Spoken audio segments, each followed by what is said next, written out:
আসসালামু আলাইকুম। আমি মাহবুব মুনতাসির, ঢাকা বিশ্ববিদ্যালয় 23-24 শিক্ষাবর্ষ। সাইফুল ভাইয়ের কাছ থেকে আমার প্রথম থেকেই পড়া, আমি যখন একদম ইন্টারের ফার্স্ট ইয়ারে পড়ি, আমার খুব একটা বেসিক ভালো ছিল না। এবং আমি মানে ভাইয়ের কাছে, অনেকের কাছ থেকে শোনার পরে ভাইয়ের কাছে আসছিলাম, আর ক্যান্টনমেন্টে ছিলাম তো, নতুন ছিলাম তো। কলেজ আসার পরে প্রথমে জায়গাগুলো, তো ভাই যে একটা স্পেশাল মানে পার্সন, মানে আমার কাছে মানে এরকম টিচার সিরিয়াসলি আমি ইংলিশের জন্য পাইনি, একদম সত্য কথা বলতে গিয়ে।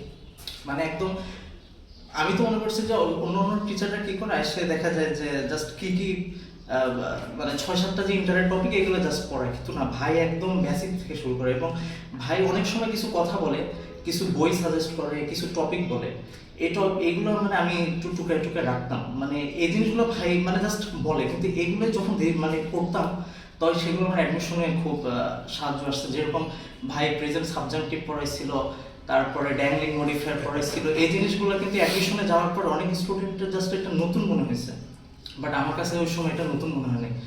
এবং অ্যাডমিশনে খুব ভাইয়ের কথা মনে পড়তো, ভাইয়ের যে ইয়াগুলো ছিল আমার কাছে, শিটগুলো ছিল, আমি ওগুলোই পড়তাম। সেই জন্য আল্লাহ তালা, আর চেষ্টাও ছিল, ভাইয়ের প্রচুর দোয়া ছিল, আমি এখনো দোয়া করি ওনার জন্য, আল্লাহ তালা ওনাকে সবসময় সফল করতো। অ্যাডমিশনটাও আমার কাছে করতে পারে নাই, কারণ ওর বাবা পুষ্টি হয়ে গেছে, সেই জন্য আর কি, নাহলে তো এখানে হইতো। এবার বলো।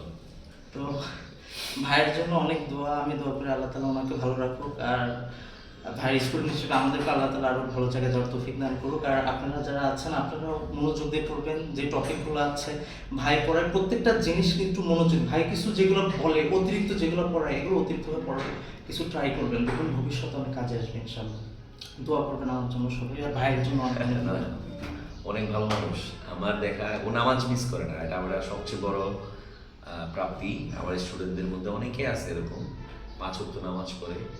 সো যার যার ধর্ম যদি সঠিকভাবে পালন করে, আমার কাছে মনে হয় লাইফে সাকসেস হওয়া সম্ভব।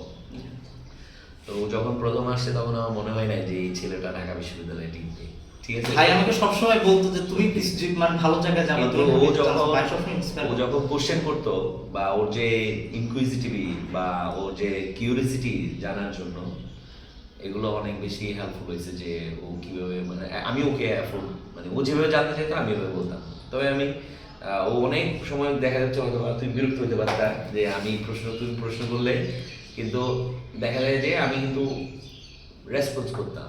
ওকে আমি আলাদাভাবে দেখতাম, অ্যাকচুয়ালি পুরো বেসের মধ্যেই বলতাম। এবং ক্লাস শেষেও কিন্তু ওরে আমি বসে 5 মিনিট 10 মিনিট যত পড়াইতাম। তো এটা ও সাকসেস হয়েছে বলতে, সাকসেস তো আসলে নির্দিষ্ট কোনো কি নাই, ডেস্টিনেশন নাই।